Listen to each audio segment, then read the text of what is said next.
नमस्कार दोस्तों, स्वागत है आपका हमारे इस द हिंदू और दैनिक जागरण के न्यूज़ रिवीजन वीडियो के अंदर। आज 15 अक्टूबर है। चलिए शुरू करते हैं। साथ ही साथ अगर आप ये पीडीएफ डाउनलोड करना चाहते हैं तो टेलीग्राम से डाउनलोड कर सकते हैं, और साथ ही साथ चैनल पर अगर आप नए हैं तो चैनल को सब्सक्राइब भी कर सकते हैं। ठीक है, तो पहला जो हमारा स्क्रीनशॉट है वह दैनिक जागरण से संबंधित है, जिसके अंदर क्या है, अभी आज के दिन पे हमारे जो मिसाइल मैन कहे जाने वाले डॉक्टर APJ अब्दुल कलाम का जन्मदिन है। उनका आज ही के दिन पर 1931 के अंदर तमिलनाडु के अंदर उनका क्या हुआ था, जन्म हुआ था। और वह पहले पायलट बनना चाहते थे, मगर उनको इसमें क्या नहीं मिली, सफलता नहीं मिली। फिर वह ऋषिकेश के स्वामी शिवानंद के प्रेरणा लेकर उन्होंने अध्ययन में जुट गए, और जिससे उन्होंने अंतरिक्ष विज्ञान के अंदर सफलता हासिल की। और 2002 में वह भारत के 11वें राष्ट्रपति के रूप में भी अपनी जिम्मेवारी उन्होंने संभाली थी। ठीक है, साथ ही साथ उन्होंने जो हमारी जो बिग ऑफ फायरिंग व इनसब मिसाइल जैसी जो पुस्तक थी उनका भी क्या किया था, उन्होंने जो अभी प्रकाशन किया था। ठीक है, और साथ ही साथ जो हम देखते हैं भी जितने भी विद्यार्थी हैं उनके लिए क्या एक प्रेरणा का स्रोत भी है। ठीक है, तो पहली जो हमारी न्यूज़ है वह है अभी जो 8 यानी कि 8 year after arrested high courts acquired from due to the यानी जो Delhi university professor for UPA case. इसमें क्या है भी जो ये जो प्रोफेसर हैं दिल्ली यूनिवर्सिटी के, उनको जो यूएपीए केस के अंदर इनको क्या किया था, अरेस्ट किया गया था 8 वर्ष पहले। तो अभी उनको क्या किया गया, रिलीज़ किया गया, तो उस पर एक ये न्यूज़ है। ठीक है, तो हमारे लिए जो UAPA के अधिनियम है या जो के एक्ट है, ये हमारे लिए क्या हो जाता है, महत्वपूर्ण हो जाता है। तो कहता क्या है, गैर कानूनी गतिविधि रोकथाम अधिनियम के बारे में निम्नलिखित कथनों पर विचार कीजिए। ठीक है, क्या कहता है हमारा गैर कानूनी गतिरोध अधिनियम, गैर कानूनी गतिविधियों का निर्धारण केंद्र सरकार द्वारा आधिकारिक राजपत्र जारी करके किया जा सकता है।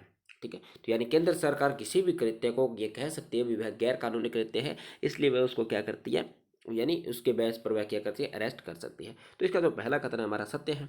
दूसरा कथन कहता है जांच एजेंसियों द्वारा 180 दिनों के अंदर चार्जशीट दाखिल की जा सकती है। तो इसका दूसरा कथन भी क्या है, हमारा सत्य है। तो हमसे पूछा गया सत्य कथन, तो सत्य कौन सी है, दोनों ही कथन सत्य हैं, तो आंसर हो गया हमारा सी। ठीक है, क्या कहता है, UPAB जिसको बोलते हैं गैर कानूनी गतिविधि अधिनियम, इस कानून के प्रावधानों के अनुसार केंद्र सरकार किसी भी गतिविधि को यदि वह गैर कानूनी मानती है तो एक आधिकारिक पत्र के माध्यम से उसकी घोषणा कर सकती है, और उस अधिनियम के तहत अपराध भी घोषित हो सकता है। इसमें अधिकतम सजा के तौर पर आप मृत्युदंड या आजीवन कारावास भी दिया जा सकता है, और जो जांच एजेंसियां होती है वह 180 दिन के अंदर इसकी चार्जशीट दाखिल कर सकती है। और यह कानून भारतीयों के साथ साथ विदेशी कानूनों पर भी क्या होता है, विदेशी नागरिकता उन पर भी क्या होता है, लागू होता है। और अपराध भारत में हो या भारत के बाहर हुआ हो, जो ये UAPI की जो धारा है सब पर वह क्या होगी, लागू होगी। ठीक है, अगली जो हमारी न्यूज़ है वह भी हमारी दैनिक जो द हिंदू से संबंधित है, क्योंकि आज ये न्यूज़ दैनिक जागरण में नहीं थी। कल के न्यूज़पेपर में शायद ये न्यूज़ फ्रंट पेज पर आपको दैनिक जागरण में देखने को मिले, जिसमें क्या है भी जो ग्लोबल हंगर इंडेक्स है उसके अंदर जो भारत की जो रैंकिंग है वह 121 देशों में से कितनी आई है, 107वें नंबर पर आया है। और जिसमें अफगानिस्तान को छोड़ करके भारत एशिया के लगभग जितने भी देश हैं, यानी जो हमारे दक्षिण पूर्व एशिया के जो पड़ोसी देश हैं उनमें सबसे निम्न स्तर पर रहा है। जिसमें जो हमारा जो श्रीलंका है उसका स्थान 64वां रहा है, नेपाल का 81वां स्थान रहा है, बांग्लादेश का 84वां स्थान रहा है, पाकिस्तान का 99वां स्थान रहा है, और अफगानिस्तान का 109वां स्थान रहा है, और भारत का कितना, 107वां स्थान है। ठीक है, तो क्या कह रहा है, निम्नलिखित कथनों पर विचार कीजिए। अल्प पोषण, शिक्षा स्तर, बाल मृत्यु दर और बालक की ऊंचाई, निम्न में से कौन कौन से आयाम वैश्विक भुखमरी सूचकांक में शामिल किए जाते हैं। तो इसका जो सही आंसर है वह होगा, यानी एक तो अल्प पोषण इसके अंदर शामिल किया जाता है, बालकों की मृत्यु दर इसके अंदर शामिल की जाती है, और ऊंचाई के आधार पर अगर उनमें असक्षमता पाई जाती है वह भी इसके अंदर शामिल किया जाता है। मगर जो शिक्षा का स्तर होता है वह इसमें शामिल नहीं किया जाता है। तो जो दूसरा किसके अंदर नहीं है, दूसरा हमारा किसके अंदर, बी के अंदर नहीं है। तो आंसर हो गया हमारा बी।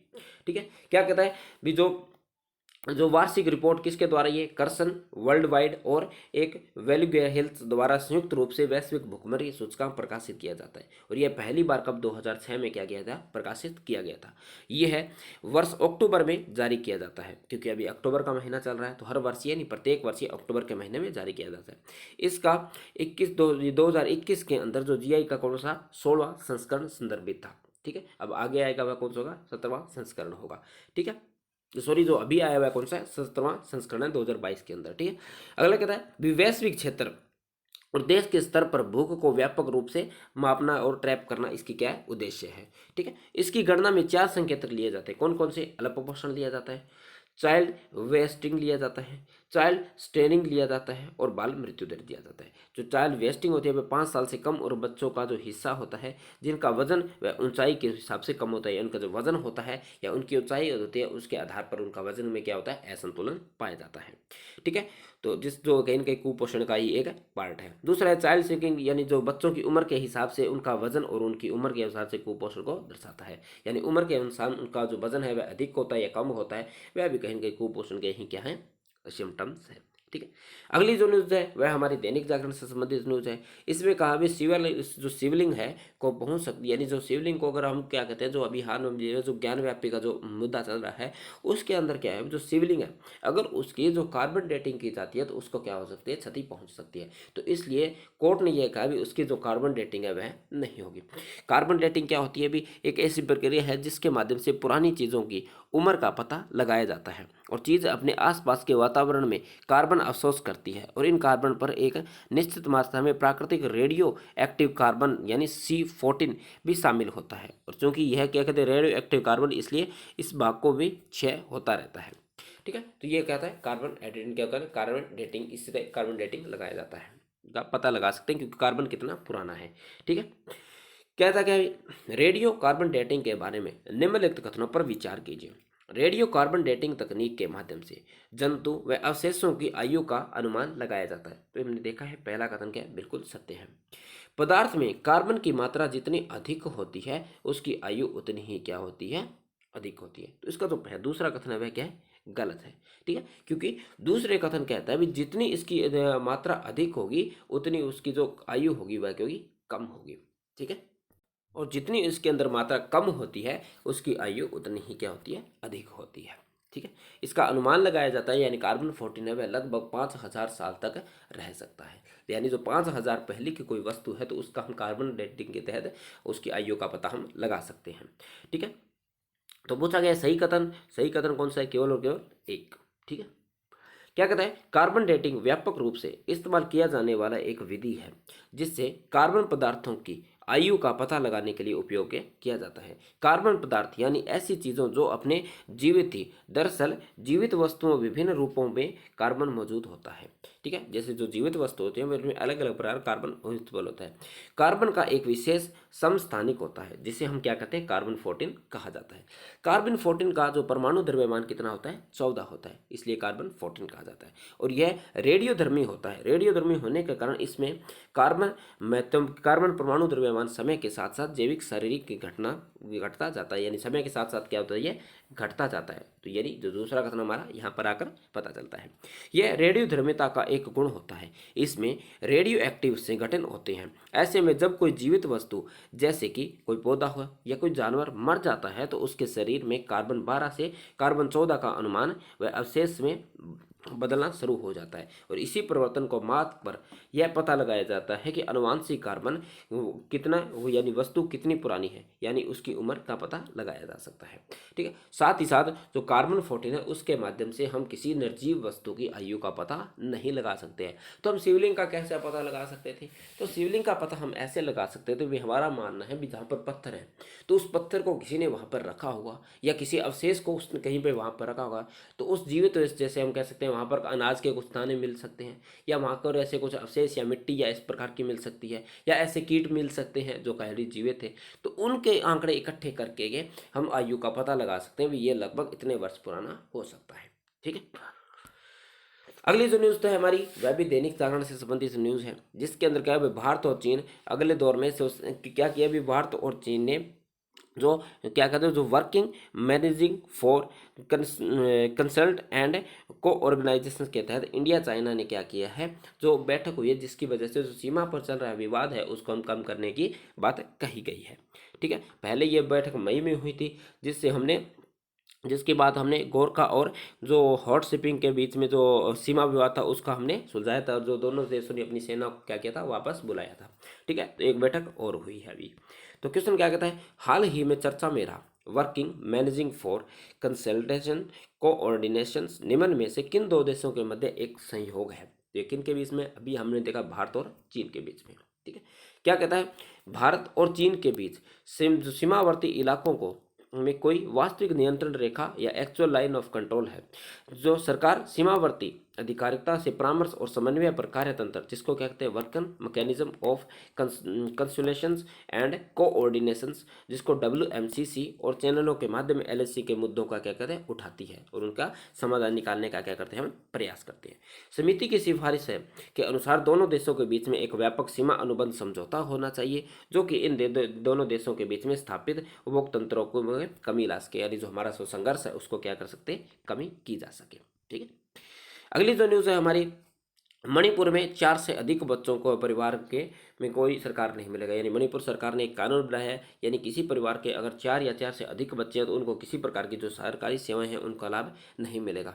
तो हम कह सकते हैं भी हम जो जनसंख्या नियंत्रण में कहीं ना कहीं एक महत्वपूर्ण कदम हो सकता है। ठीक है, और कल ही हमने एक आर्टिकल डिस्कस किया था जिसके अंदर हमने देखा था जो हमारी जो जनसंख्या है वह जनसंख्या आकार हमारे लिए महत्वपूर्ण नहीं है, वह हमारी समस्या नहीं है, कहीं के जनसंख्या का अकुशल होना हमारे लिए महत्वपूर्ण समस्या हो जाती है।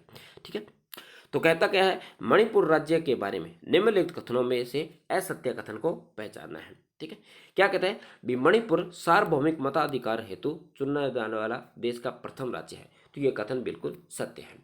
ठीक है, दूसरा कथन क्या कहता है? मणिपुर तैरते हुए राष्ट्रीय उद्यान के लिए प्रसिद्ध है। ये बात भी बिल्कुल सही है। दूसरा कहता है गोरा खासी की पहाड़ियों का विस्तार मणिपुर तक है। तो ये कथन बिल्कुल गलत है, क्योंकि ये इनका विस्तार केवल मेघालय तक ही सीमित है। ठीक है, अगला कहता है मणिपुर म्यांमार के साथ अपनी सीमा को साझा करता है। तो ये कथन भी बिल्कुल सत्य है। तो पूछा गया हमसे असत्य कथन, तो असत्य कथन कौन सा है? सी हमारा इसका क्या है? असत्य कथन है। ठीक है, क्या कहता है? 15 अगस्त 1947 से पूर्व शांतिपूर्व वार्ता द्वारा अधिकांश रियायतों ने जो शासकों ने कि हमने इंस्ट्रूमेंट ऑफ एक्सचेंज के पर हस्ताक्षर किए थे, जिसका अर्थ ये था कि वे रियायतें भारतीय संघ का हिस्सा बनने के लिए सहमत है। ठीक है, जैसे जो भारत के अंदर जो अलग अलग रियायतें थी उन्होंने 15 अगस्त 1947 से पहले जिन हस्ताक्षर पत्रों पर क्या किया था? साइन किया था, जो शांतिपूर्ण रूप से भारत में शामिल होना चाहती थी। ठीक है, आज़ादी के समय मणिपुर के महाराजा कौन थे? बोधचंद्र सिंह ने मणिपुर की आंतरिक स्वायत्तता को बनाए रखने के लिए इंस्ट्रूमेंट ऑफ एक्सचेंज पर हस्ताक्षर किए गए थे। ठीक है, जनमत के दबाव में महाराजा ने जून 1948 में मणिपुर में चुनाव करवाए और राज्य के एक संवैधानिक राजतंत्र का बन गया। यानी वहाँ की जो जनता थी वह चाहती थी भारत के अंदर शामिल होना।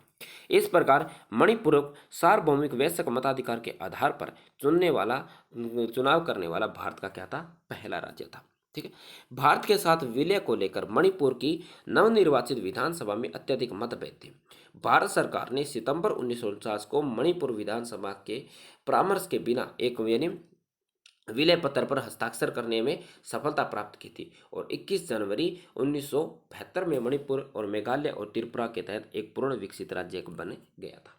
ठीक है, तो अगली हमारी जो न्यूज़ थी वह है क्या? भी जो राष्ट्रीय मानवाधिकार आयोग के ने विभिन्न मंदिरों में जारी जो देवदासी प्रथा है उसको लेकर जो केंद्र सरकार व 6 राज्यों को नोटिस जारी किया है। ठीक है, तो किस प्रकार से हम देखते हैं अभी वर्तमान के अंदर भी हमें जो हमारी जो कुछ प्रथाएं हैं जिसको हम जो देवदासी देसी प्रथा है उस प्रथा को अभी क्या है? चलन अभी तक जारी है। जो क्या है कहीं ना कहीं जो भारतीय संविधान का जो अनुच्छेद 25-26 है वह कहीं ना कहीं क्या करता है? हमें हमारे जो धार्मिक स्वतंत्रता की बात कहता है। तो इसी परिप्रेक्ष्य में क्या किया? अभी जो मानवाधिकार आयोग ने केंद्र सरकार और राज्य सरकारों को क्या किया? नोटिस जारी किया है इसके बारे में जानकारी देने के लिए। ठीक, क्वेश्चन क्या कहता है? निम्नलिखित कथनों पर विचार कीजिए। लोकसभा के अध्यक्ष, राज्यसभा के सभापति, राज्यसभा के विपक्ष के नेता और लोकसभा के विपक्ष के नेता निम्न में से कौन कौन राष्ट्रीय मानवाधिकार आयोग के अध्यक्ष की नियुक्ति हेतु समिति गठित समिति के सदस्य होते हैं? यानी जो राष्ट्रीय मानवाधिकार आयोग के जो अध्यक्ष है उसके नियुक्त करने के लिए एक समिति बनाई जाती है। किसके द्वारा? प्रधानमंत्री जी के द्वारा। जो वह समिति सिफारिश करती है और राष्ट्रपति फिर अध्यक्ष की क्या करते हैं? नियुक्ति करते हैं। तो उस समिति के अंदर कौन कौन से सदस्य होते हैं? तो लोकसभा के अध्यक्ष होते हैं, राज्यसभा के और लोकसभा के विपक्ष के नेता होते हैं, केंद्रीय गृह मंत्री होते हैं और राज्यसभा के उपसभापति होते हैं, न कि सभापति होते हैं। ठीक है, तो इसका जो दूसरा कथन नहीं होता, दूसरा कथन तो आंसर हो जाता है केवल हमारा ए। ठीक है, क्या कहता है? राष्ट्रीय यानी मानवाधिकार संरक्षण अधिनियम 1993 के प्रावधानों के तहत 12 अक्टूबर 1993 को राष्ट्रीय मानवाधिकार आयोग की स्थापना की गई थी और इसे मानवाधिकार संरक्षण अधिनियम 2006 और मानवाधिकार संशोधन अधिनियम 2019 के तहत इसको क्या किया गया, संशोधित किया गया है। यह एक बहुसदस्यीय निकाय है जिसमें एक अध्यक्ष व 4 अन्य सदस्य होते हैं। एक व्यक्ति जो मुख्य न्यायाधीश, भारत का मुख्य न्यायाधीश या सर्वोच्च न्यायालय का न्यायाधीश रहा हो वह अध्यक्ष के हेतु पात्र होता है। आगे कहते हैं नियुक्ति के लिए इसमें अध्यक्ष व सदस्यों की नियुक्ति राष्ट्रपति द्वारा प्रधानमंत्री की अध्यक्षता वाली 6 सदस्यीय समिति की सिफारिश के आधार पर किया जाता है। और समिति में कौन कौन होते हैं, लोकसभा के अध्यक्ष होते हैं और राज्यसभा के उपसभापति होते हैं और संसद के दोनों सदनों के मुख्य विपक्षी नेता होते हैं और साथ ही साथ गृह मंत्री भी इसके अंदर शामिल होते हैं। ठीक है, अगली जो न्यूज है उसमें है सितंबर में लगातार जो चौथे माह में यानी जो हमारी जो थोक मूल्य वृद्धि दर है वह कितनी 10.7% रही है, वह की जो कि लगभग पिछले जो कुछ माह थे उससे सबसे कम रही है। इसमें एग्जाम्पल दिया गया जो कि हमने अप्रैल के अंदर कितनी थी 15.38% थी, मई के अंदर 16.63% थी, जून के अंदर 16.23% थी, जुलाई के अंदर 14.7% थी, अगस्त में अंदर 12.41% थी और सितंबर के अंदर कितनी 10.71% थी। जिससे हम देख सकते हैं अभी जिस प्रकार से आरबीआई द्वारा जो लिए गए निर्णय थे वह कहीं न कहीं महंगाई को क्या कर रहे हैं, कंट्रोल कर रहे हैं। ठीक है, क्या कहता है निम्नलिखित कथनों पर विचार कीजिए। उपभोक्ता मूल्य सूचकांक की गणना भारत में केंद्रीय सांख्यिकी मंत्रालय यानी जो विभाग है उसके द्वारा की जाती है। तो इसका जो पहला कथन है वह सत्य है। ठीक है, दूसरा कथन क्या कहता है, दूसरा कथन कहता है उपभोक्ता मूल्य सूचकांक थोक मूल्य सूचकांक में इस बात से भिन्न है कि इसमें सेवाएं भी सम्मिलित की जाती है। तो इसका दूसरा कथन भी क्या है, सत्य है। यानी जो थोक मूल्य सूचकांक है उसमें सेवाओं को शामिल किया जाता है, जबकि उपभोक्ता मूल्य सूचकांक के अंदर केवल और केवल वस्तुओं को शामिल किया जाता है। ठीक है, पूछा गया है इसके अंदर सही को कथन, तो सही कथन कौन सा है, केवल और केवल, यानी दोनों ही कथन सत्य हैं। तो आंसर हो गया हमारा सी। ठीक है, क्या कहता है थोक मूल्य सूचकांक है जिसको हम होलसेल प्राइस इंडेक्स बोलते हैं, के अंतर्गत वस्तुओं और मूल्य में होने वाले परिवर्तन को हमें थोक बाजार पर मापते हैं। यानी थोक में जिन प्रकार का परिवर्तन है उसके आधार पर इनको हमें मापते हैं। साथ ही साथ इसकी जो गणना किसके द्वारा, वाणिज्यिक मंत्रालय के द्वारा की जाती है। ठीक है, और जो WPI की गणना के अंतर्गत एक बास्केट का प्रयोग किया जाता है जिसमें मात्र वस्तुओं को ही सम्मिलित किया जाता है, यानी इसके अंदर सेवाओं को सम्मिलित नहीं किया जाता है। और उपभोक्ता मूल्य सूचकांक के अंदर हम क्या करते हैं, इसके जो गणना हमने देख ली राष्ट्रीय सांख्यिकी या जो केंद्रीय सांख्यिकी कार्यालय द्वारा की जाती है। ठीक है, इसके अंदर हम जो वस्तुओं और सेवाओं को सम्मिलित करते हैं जिसमें भोजन, चिकित्सा देखभाल, शिक्षा, इलेक्ट्रॉनिक्स इत्यादि की कीमतों में अंतर को की गणना की जाती है, जिससे भारतीय उपभोक्ता उपभोग के लिए खरीदते हैं। इसके कई उप समूह भी बनाए गए हैं जिसमें पेयजल है, ईंधन है, यानी सर्विस सेक्टर अलग बना दिया गया, मैन्युफैक्चरिंग सेक्टर अलग बना दिया गया और प्राथमिक सेक्टर अलग बना दिया गया। इसकी जो गणना होती है जिसको हम इंडस्ट्री वर्कर बोलते हैं, एग्रीकल्चर लेबर्स बोलते हैं, रूरल लेबर बोलते हैं, और जो CPI के अंदर जो गणना की जाती है। ठीक है, अगला जो कहता है जो कहीं ना कहीं जो एक दैनिक जागरण के अंदर जो एक न्यूज़ थी जिसके अंदर कहा भी जो अल्ट्रा प्रोसेस्ड फूड खाने से जो बच्चों के अंदर जो मोटापे का खतरा बढ़ जाता है। इससे क्या है भी जो गर्भवती जो महिलाएं होती हैं अगर वह अल्ट्रा प्रोसेस्ड फूड यानी जो ऐसे पदार्थ जो कहीं ना कहीं जो क्या कहते हैं अति प्रसंस्करण हुआ हो, यानी जिनका क्या हो अति संशोधन किया हो, जैसे हम आटे से बर्गर बनाते हैं, पिज़्ज़ा बनाते हैं, तो इस प्रकार के जो क्या कहते हैं अति संशोधित होकर जो जिस प्रकार की जो प्रसंस्करण होकर वस्तुएं बनाई जाती है, अगर उनका सेवन अगर गर्भवती माताएं करती है तो जो बच्चे हैं उनमें अधिक या मोटापे जैसे के शिकार हो सकते हैं। ठीक है, तो ये एक यानी कहीं का शोध किया गया है जिसमें ये बात कही गई है। ठीक है, क्या कहता है मोटापे के बारे में निम्नलिखित कथनों पर विचार कीजिए। मोटापा अधिक प्रोटीन युक्त भोजन से उत्पन्न होता है। तो इसका जो पहला कथन है वह गलत है, क्योंकि जो मोटापा है वह प्रोटीन से नहीं अत्यधिक वसा के कारण होता है। ठीक है, मोटापा तो मुख्यतः भार और लंबाई के मध्य संतुलन की स्थिति को बताता है। तो ये बात भी बिल्कुल सही है, यानी अगर व्यक्ति का जो भार है उसकी लंबाई की तुलना में अधिक है तो वह क्या कहलाता है, मोटापा कहलाता है। ठीक है, तो पूछा गया सत्य कथन, तो सत्य केवल केवल बी है, तो आंसर हो गया हमारा बी। ठीक, क्या कहता है मोटापा अत्यधिक शारीरिक वसा व शरीर के की सीमा को तक एकत्रित हो जाती है, जिससे वह स्वास्थ्य के लिए हानिकारक प्रभाव पड़ता है और ये आयु की संभावना को भी घटा देता है। तो शारीरिक भार और सूचकांक जिसको बोलते हैं बीएमआई और मानव भार और लंबाई का अनुपात कहलाता है। जबकि जो 25 किलोग्राम 2 मीटर तक और 30 किलोग्राम भी 2 मीटर तक की हाइट का मापा जाता है। और कहीं न कहीं जो बहुत से रोग हैं वह भी मोटापे के कारण, मोटापे की वजह से होते हैं, जैसे हृदय रोग है, मधुमेह का रोग है, निंद्रा का कम आना है, जो श्वासन की प्रक्रिया है जो उससे भी, यानी कैंसर जैसी कहीं न कहीं जो बीमारी है वह भी मोटापे की वजह से होती है।